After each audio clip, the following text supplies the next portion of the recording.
the followers of the dove. Online cult of secrets. My name is MAGGOT, MAGGOT Edits, and I guess I kind of got involved in commentary just sort of as like a something to fill the time, or escapism, or whatever, you know. What would you say the commentary community even is? If one of your friends who has nothing to do with the internet, how would you describe the commentary community to them? Well, I have explained it actually to one of my friends before in real life, and I just kind of explained it as a bit of a tough environment, and very drama-filled. I think most average people would probably be put off by it, so... Who are some popular commentary creators that, you know, may have got you into this space? Well, actually, the main reason I came into commentary was because of Papa Gut. I don't know if he counts or not. I know he's really not part of the community now, but when I got into it, which was towards the end of 2022, he was like interacting with the community and Keemstar, and they were like arguing or whatever, and that's how I sort of ended up using my Twitter more, because my Twitter I've had for like years, but I never really used it up until then. And so I just started being more active from there. So I guess Papa Gut is one. And then, of course, I did kind of start with Tipster, so those guys, I guess. Would you say Twitter is a big part of the commentary community, or not really? Yeah, I think it is, because realistically, commentary it's a broad term, and there's lots of content that's made that can fall into the commentary category. If we're talking about like the community itself, then what comes to my mind when I'm thinking about the community is like the smaller community, right? All the people that you see interacting regularly on Twitter, like, you know, Xylee and Matt Pitt and you know, Jessica Pizzle, Leia something, Badwick, you know, Flatley, all those kind of people that are always kind of mingling in around each other. And I know that there are a lot of other names and faces too, and like orbiters and whatever you want to call them. But that's what I think of when I think of like the commentary community, quote unquote. I don't know if I would even call it a community, to be honest, because I know that, I mean, I don't know. I just, personally, I'm jaded about it now. But like, also, I know that a lot of the people that are like looked up to in the community, if you will, they don't view it as a community. And I've literally heard one of those people say before that they believe it's dead, that the community is dead. So it's kind of hard to like prop it up and look at it as like this amazing thing when, you know, the people that a lot of the smaller spurgs or whatever are looking to don't even think that it's a community, you know?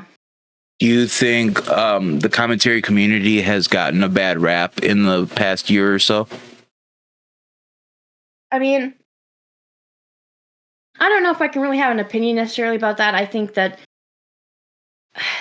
I wasn't really a part of it before. Like I said, I came in at towards the end of 2022. I really didn't know much about the community prior to that. I wasn't like, because there are a lot of people who have sort of been around for a while, but they've never really interacted. I'm not one of those people. I just kind of like came to the space, started interacting, and that was that. I don't know if it has a bad rap necessarily. I just think it's really niche. I think it's only important to the people who are in it, if that makes sense. That's a really good answer. Maggot, what is doxing? To my knowledge, it is publishing private information, like first and last name, you know, identifying information, addresses, phone numbers, things like that. Is that a big thing in the commentary community? thought so. Like, I would like to think so. I think that that's the way it's presented, is that it is a big deal. But at the same time, I feel like there's some contradictory behavior that goes on in regards to that, and maybe I'm guilty of that myself, but I personally am against it and have always been against it. To be fair, when I got into commentary, like I said, 2022, I had no idea what doxing even was. Like, I didn't learn about that until I got into the community. So, like, most people outside of it don't even have any clue what the fuck doxing is, you know what I mean? So that's how I learned about it, and as I learned about it, obviously, I understood that it was a bad thing. I'm against it, you know what I mean? Like, but also, it's kind of like, it's like a 50-50 kind of thing, right? Because I'm against it, but then there's also like a lot of people that exist in that space that are doxers, you know what I mean? Or associate with doxer. So like, it's really hard to navigate that. And I feel like a lot of people just kind of turn a blind eye, you know, to things, because it's like, you can only harp on it so much especially when it's so prevalent. And from what I understand, it was really bad, especially towards the beginning of the year. It was worse than it had ever been, from my understanding. So, have you personally ever been doxxed before, or felt uncomfortable with private information being put online? Yes, I was doxxed. Would you talk a little bit about that? Did you ever find out who did it? And I know exactly who did it. Same person who doxed you. And that would be Hashish, I take it. Yep. Did you feel any fear when all this was going on? When I was doxed, I mean, so it's, yeah. I had concerns because I have children in my home. But my main concern was the fact that the address that he posted for me was incorrect and not actually my address. And so I was concerned that the people that lived there might get harassed. And, you know, they don't even know what the hell's going on, and they're just like getting harassed for no reason, because you never know. From my knowledge, nothing ever really came of him doing that. The only person that I know that it really affected in real life was like CJ Brown. So I ended up having to call like my local police department, and I just let them know that my information was put out, and that the person that put out the information put out the incorrect address, and just, you know, if they got any calls for that address or whatever, that whatever, you know. It sounds like Peepaw advice. Yes, and then also, another thing that I've had to deal with that is kind of, I guess, out of the norm is my ex doxing me on the internet. He has gone around to a few people's comment sections and left my legal name and my birth date, because he's insane. So yeah, that's my experience with it, I guess. Now, if you were to guess why people actually do this kind of thing, why would you think that they do it? A multitude of reasons. I think attention is a lot of it. I think, like, for example, like if you look at Joshua Putman, right? And I feel like he does a lot of what he does simply for attention, so that people will talk about him. And it's kind of the same case with people like Hashish or whatever. They want to be these big bad whatever doxers, because they want people to talk about them. They like it when people talk about them. I don't know what kind of mental illness that falls under, whether it's like narcissism or whatever, but clearly they like being talked about, and to them it doesn't matter what context they're being talked about as long as they are. Like every time people start getting hit with like a bunch of random privacy complaints in their videos, I just assume that it's Joshua Putman, and that he does it because he enjoys seeing people talk about it and whine and cry about it, you know? For sure. You just mentioned Joshua Putman. Who would you say are some of the real bad actors in this community that you can just name right off the top of your head? Well, Hashish is one, definitely the first one that comes to mind. So he's achieved the reputation that he wanted. I don't know enough about Joshua Putman to say that he truly is a bad person. I think he's obviously really fucked up and weird. And I block him on sight, but like I don't know enough about him to say that he's necessarily a malicious person. I know there's lots of other information out there, so you know if there is bad stuff out there about him, I've only seen like bits and pieces. Definitely not enough to have a real opinion. I think Salvo is a bad actor in the community. He has released people's private information. He's released people's phone numbers publicly on Twitter. You know, that is, he definitely takes it to the next level. I think there's people like Hugin, Slug. Those are the people that come to mind for me, so. And do you think they are widely shunned by the community, or do you think there's still a place for them in commentary? I think that I think people like Hashish and Joshua Putman, Hugin, and Slug, I think commentary for the most part doesn't care about those people. You know, Slug does his best to try to get attention from them when he can. It's clear that he really wants some validation from them. I think he should stop seeking it. But you know, as for Hugin kind of seems to just be off doing his own thing. I don't know that he even really cares whether he's shunned or not, but he's definitely shunned. I think most of the community probably has him blocked and doesn't like him because he's, you know, he has a very bad reputation. Putman, like I said, for me personally, I block him on sight whenever tens of his fucking accounts start following me. I block him on sight. And then for Hashish, I don't know what he's doing. He hasn't been on my radar for a minute. I do block and obviously report, like I reported my docs, and I've reported anybody else's docs that he's posted. I'm not scared to say that, like fucking 100% reported it immediately. And then as for like Salvo, I don't really know what to say about that one, because I feel like that's a hard one, because I do think that he is a bad egg. I think that he does really messed up things. But I do think there are still a lot of people in commentary that are more than willing to associate with him and be friendly with him. You just mentioned Salvo Pancakes. If you were just to give like a TLDR on who Salvo Pancakes is, how would you describe him? I would describe Salvo Pancakes as somebody who became popular because of his, in my opinion, his beef with Def Noodles. Going to Def Noodles comedy club and all that. I personally thought that was entertaining too, despite the fact that I don't like him. And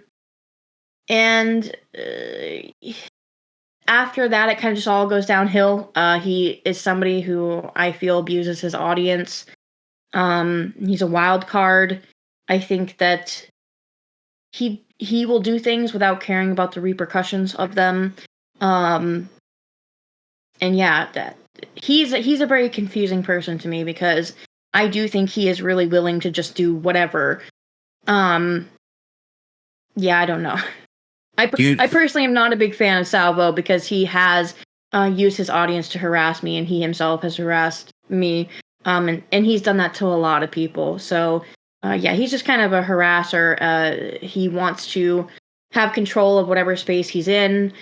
He wants people to kind of look up to him, and he will happily abuse that power if he has it. So, are you aware of what the SNT is? And if you are, can you kind of give us a TLDR on what the SNT is? So SNT is Salvo News Team, and I am pretty aware of them. They were the main people who were going around and harassing whoever it was that Salvo wanted to be harassed. Personally, for me, almost anybody that was in the SNT server is just kind of like, you know, I'm kind of wary of them automatically. And I know that I'm not the only person who operates under that assumption. So they're, in my opinion, they've mostly all turned out to be kind of shitty people. There's been quite a few I'll say, alleged doxers that have come from that group. And they all seem to be really, for the most part, malicious actors. I think that they are trolls to an extent, but I also think that they're willing to go to malicious levels, and it's a little bit different. Yeah, I don't know. I'm gonna be honest, I joined Salvo's S&T server for like a whole of fucking maybe one day, just to see kind of what was going on, and they would, there was a lot of posting about Tipster at the time. They would obviously use the Discord to like coordinate who was live. Somebody would post and be like, oh, this person's live, and then a whole flock of them would go over there and put like pancakes in the chat or whatever. But I will say there were a lot of people in the S&T server who I don't think wouldn't be regarded as like part of that group, right? Because there was lots of creators in there as well. Like, there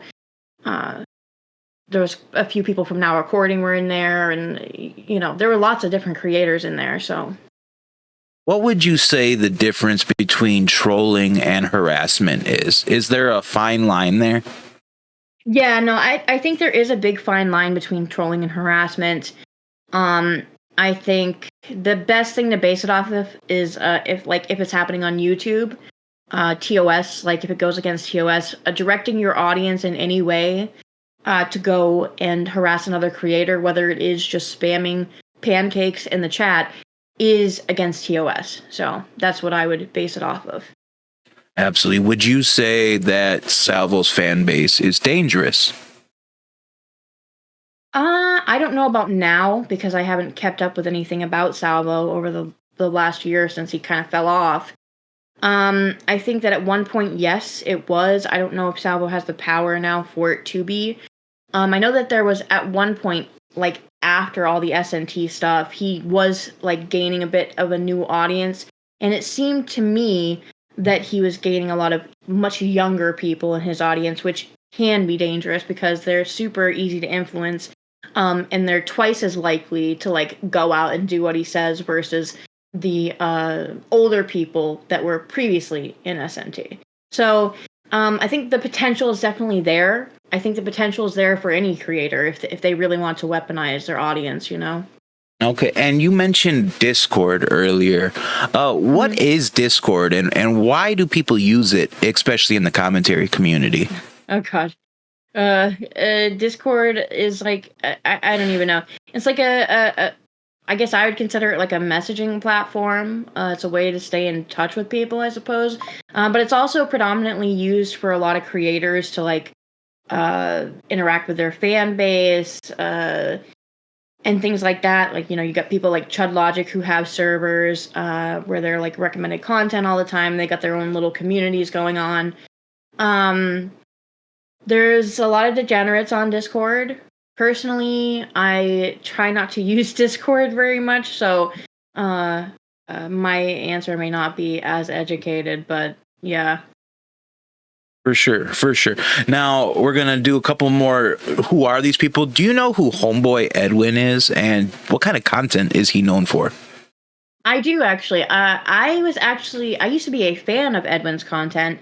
I knew of him, and watched his content long before I was ever a part of commentary. I had actually started watching Edwin back when his big drama with Sear happened, when he got kicked out of that apartment, and Sear was like accusing him of stealing his cameras and whatever. That's when I started watching Edwin.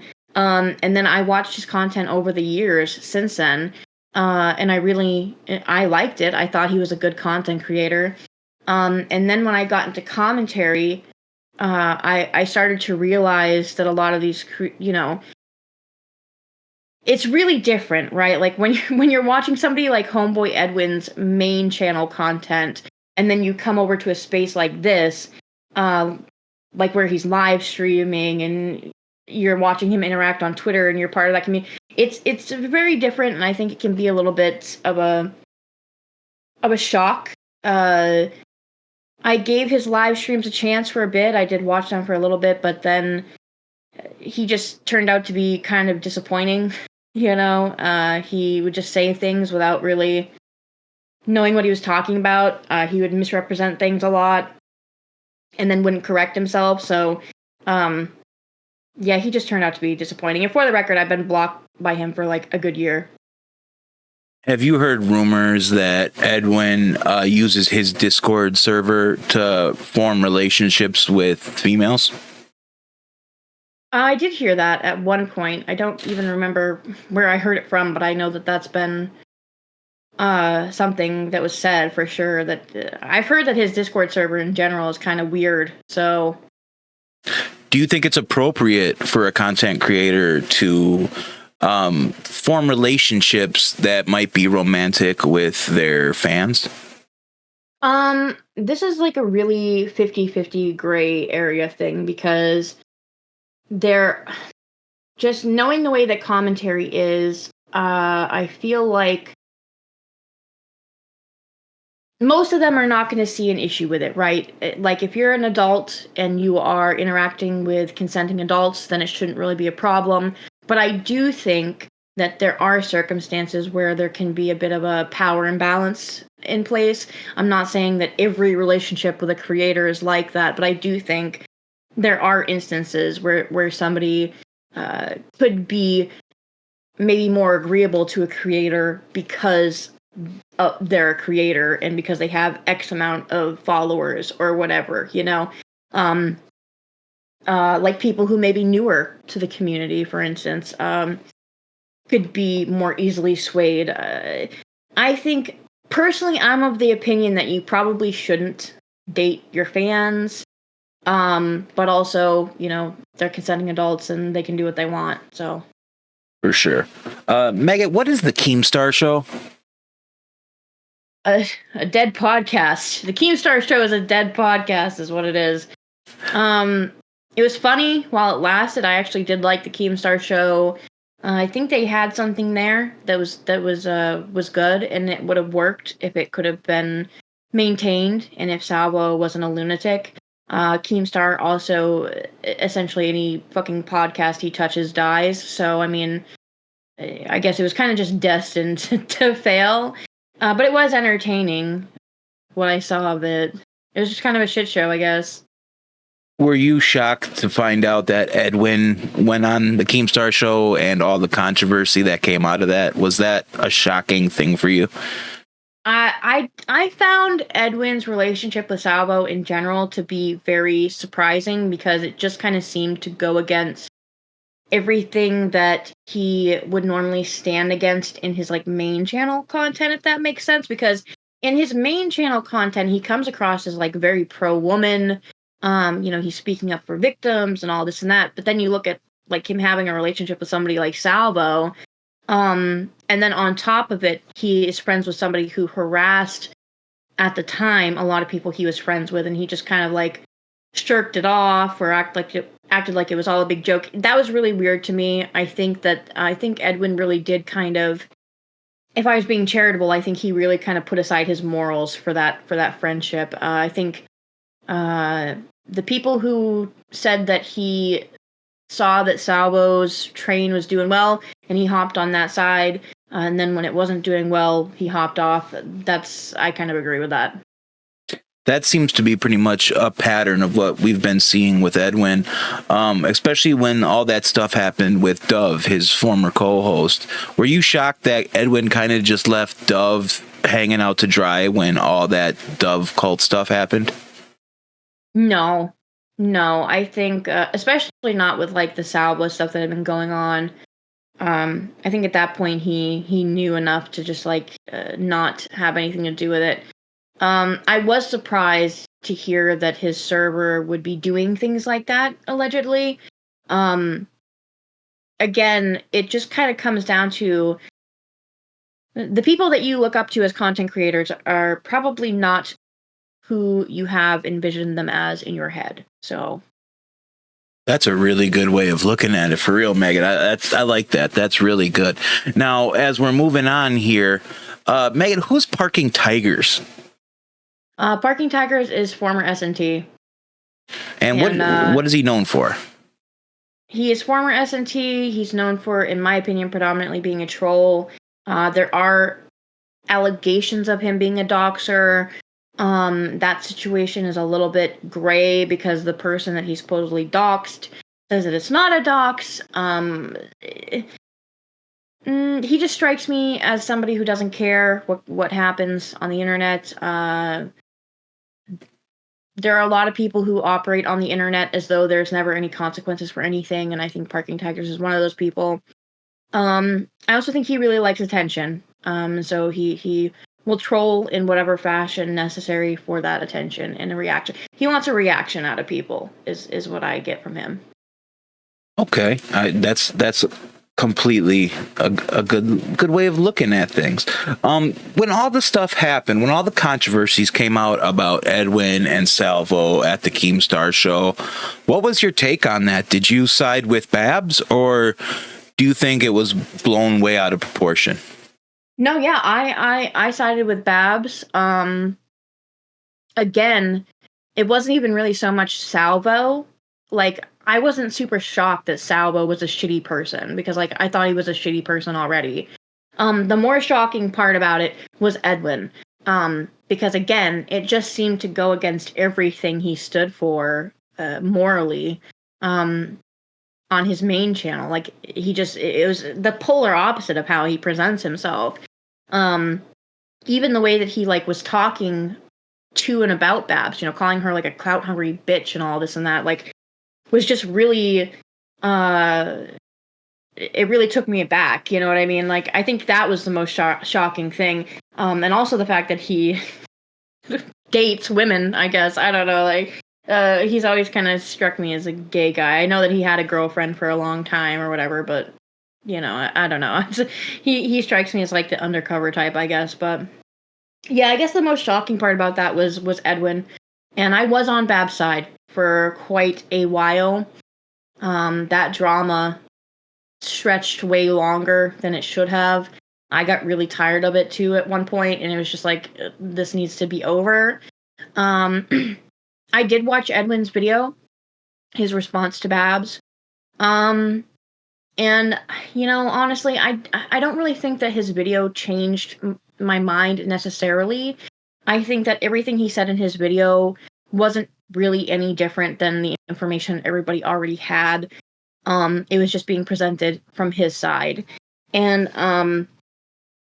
one of the things I did kind of come to realize was that Babs is not necessarily a trustworthy person either. I think that my dislike of Edwin kind of made me put blinders on a little bit to her.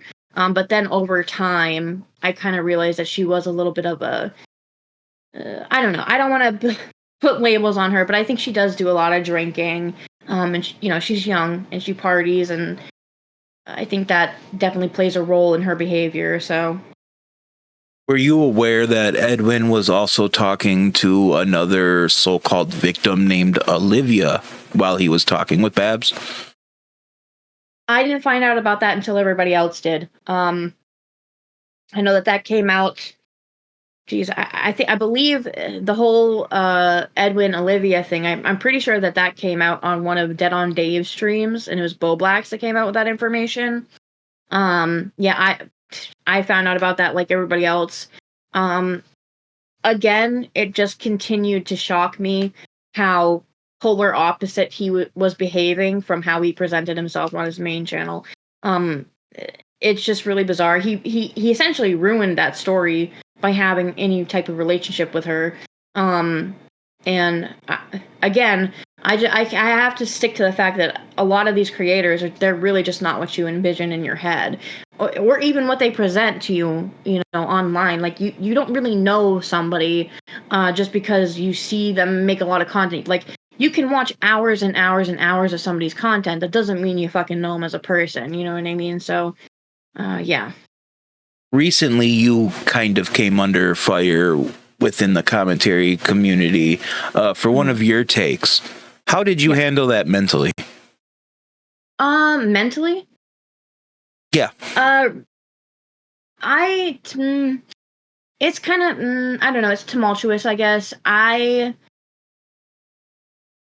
I've never claimed to be like a mentally stable person, to be fair. I feel like I've always been pretty open that I'm like kind of schizo or whatever. I feel like I didn't handle it horribly, despite what people will say. I think deleting Twitter was a great choice for me. And I did do that mainly for the sake of others, because my version of protecting people is to attack. And I think that you probably know this pretty well about me. I will just go for people. Like if you are, if I perceive you to be going after somebody that I care about, I like, it's no holds bar. I'll just go for you, go for the throat. And that's sort of what I was starting to do on Twitter. And so deleting it was the best option for me. I'm glad I did that. I would say probably like 90% of the content that's been made about me, I haven't watched. Like even the Nicholas Yorio stream, which arguably was like the most important one, I didn't even watch that. I think it's really toxic to watch any of that kind of stuff. I think it's absolutely bad for you, it's bad for me. Yeah, you're best to just kind of go off and do your own thing. Block, mute, ignore, whatever. The hardest part for me was not even necessarily people talking about me or attacking me. It was just what they were saying and doing to other people, like Peepaw and D-Max. So. Absolutely. You've been following the commentary community basically about as long as I have. So you're well aware of my big Peepaw incident. How would you describe that went down, and how do you think I could have handled that better? It's been a minute since that happened. I think it was, I'll be blunt with you, I thought it was very entertaining to watch. Obviously, looking back, I feel like maybe if I was in that position, I probably wouldn't have acted any better. I think the thing that you could have done in that situation was just not to call in. I think calling in was probably a mistake. I don't think you were dogpiled, for the record, but I do just think that you weren't equipped to go in there and have that argument with all of them. Do you think that damaged my, I don't want to call it a career, but do you think that did damage to my channel? I don't know if it did damage to your channel. I think it did damage to you in the community for a time. Not permanently, of course, but I do think it did damage to you for a time in the community as far as how people perceived you and etc. And there are probably still people who perceive you badly based off that alone. I mean, when it comes to your channel, I'm sure it had effects in regards to like people from commentary interacting with you, but if you have like any kind of reach outside of commentary, then I would assume it wouldn't really have an effect on your channel, no. How big would you say the commentary audience is in general? It's so, okay. Hang on just 1 second, Dave. Sure. Hang on 1 second. Yeah, no worries.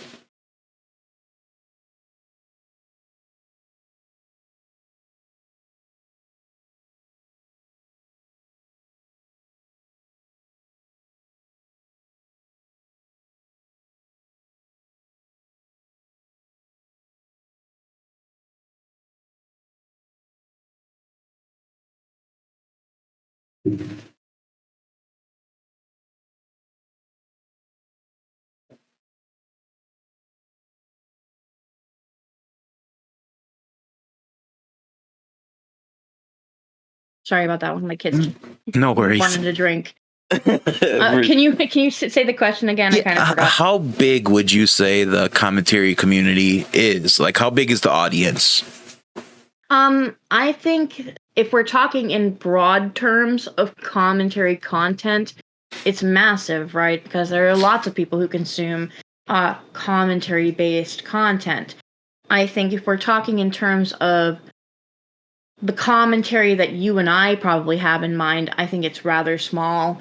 I think that it basically consists of the same, like, God, I know I'm taking somebody's talking point here. I don't know if it was Salvo or what, but it really does consist of, like, the same, like maybe 50, 60 to 100 people, in everybody's chat that's how I look at it, because, I was a mod in a lot of people's chats and etc. And it was just a lot of the same faces, and they're in everybody's chat. And so I think, like, in this space in specific, it's small. It's a small audience pool. Did you find modding rewarding? No. To be fair, I didn't really care about modding. It was... I'm not even sure how I came about getting mod in some of the channels that I did. I'm still a mod in Nicholas Diorio's channel for some reason. I think that he might do that just so that he knows who's a real person and who's not. And to be fair, there are like a few fake MAGGOT edits out there, which is still kind of like mind-blowing to me, because I'm like a nobody, so it's kind of weird. But no, I could take it or leave it. I think back in the day, when I first started modding, like for Papa Gut, because I was a mod for him for 2 years, I think back then it probably was kind of important to me, because he was the only person I did it for that was like a big creator, right? And at the time, he was like he had a couple million followers on TikTok or whatever. So, but yeah, in this space, it didn't really matter to me.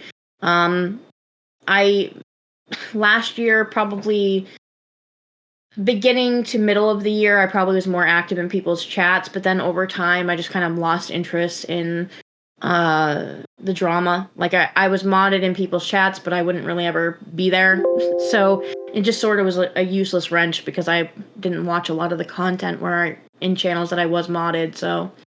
Okay. I got just a couple more questions for you. I know you only got about an hour. So, who is Darcy Evans, and why do people not like Darcy Evans? So, my understanding of Darcy is, correct me if I'm wrong, Darcy goes with he, him pronouns? Yes. Okay. So my introduction to Darcy was because I talked a lot of shit about Edwin. And so Darcy has had, I guess, a pretty extensive history with Edwin, and going back and forth with him. And apparently, even, I want to say, I think I think Darcy messaged me one time about this, and I don't think that they said that they were the person that hacked his account. I think that they said somebody else did and then gave them the information. But apparently he was part of that, I guess. Darcy, I feel, was useful in regards to like getting Edwin VODs. There was one VOD in particular that I got from Darcy, because he really has a hate boner for Edwin. I think it kind of, looking at everything, I think it kind of goes beyond that. But Darcy just strikes me as a person, a mentally ill person who exists on the internet, just like a lot of people in this space that are mentally ill and existing on the internet, and probably don't have a lot of friends in real life. And when I say that, I'm saying that about a lot of people in this space, not just people like Darcy. So. No, it's quite prevalent. They say a lot of the people in commentary, especially in small commentary, they say, Spurg, and they say that that's short for Asperger's. And you hear people calling everybody autists. Do you think that's a fair assessment in commentary, that there are a lot of autists? Is that really what they say that Spurg is for? Yeah, Spurg is short for Asperger's. I had no idea. I just thought it was like a random insult. I had never heard of it until I got into the space. Like terms like Spurg and schizo and all. Well, I mean, obviously I knew what schizo was, but like these terms weren't really used outside of commentary. Yeah, I do think that there are a lot of people in the space that are autistic. Like that's not a joke. I think there are just a lot of people in the space who are autistic. Or at the very least socially inept to a degree. And I think, a lot of people who in this space are genuinely autistic and clearly have trouble socially. a lot of them are actually some of the better people that you'll meet in this community. So, at least that's been my experience over the last, almost 2 months now. They're some of the better people in the community. So that's awesome. Last question for you. What advice would you give somebody that wants to join commentary or start making content? What kind of, advice would you give them to be able to stay safe in this space? Don't worry about joining commentary, just make content. Because at the end of the day, it doesn't matter. And I actually do think that people are kind of putting restrictions on themselves by wanting to only succeed in this space. Because ultimately, again, it is a small audience pool. And, the chances of a lot of the smaller creators, like a lot of the smaller creators around here, Leia Something has done surprisingly well. I know that she's like hit 1,000 subs or whatever, and she seems to do pretty good number-wise in viewership-wise when she goes live. I think she's kind of an outlier. I think that most average channels that go live within this community are not going to average much more than 20 to 30 viewers. I think you're really restricting yourself if you focus solely on the approval of people in this space, and I think most people in this space don't really care. They don't really care about you or anything that you're doing, and so you should just worry about yourself and worry about making content and doing your own thing. Don't focus on just being accepted in this space. You want to branch beyond that, so. For sure. Maggot, I can't thank you enough for taking the time and doing this interview for me. Is there anything you want to say right now that you would like to be included in this documentary? Yeah, I mean, I don't know. I don't know. Personally, I think that people should be careful how they operate online. I think that giving anybody on the internet too much trust is a bad thing. Predominantly, you should look out for yourself in this space. If you're going to exist here, you should look out for yourself and not really worry about others or the approval of others, because ultimately, at the end of the day, none of these people really matter. And their opinions are not respected or valued outside of the commentary community. So, yeah. That's some advice I wish I would have took. For real. I think that's why I think I'm doing this, is I need to put this out there because this is the advice that I never took myself. Yeah.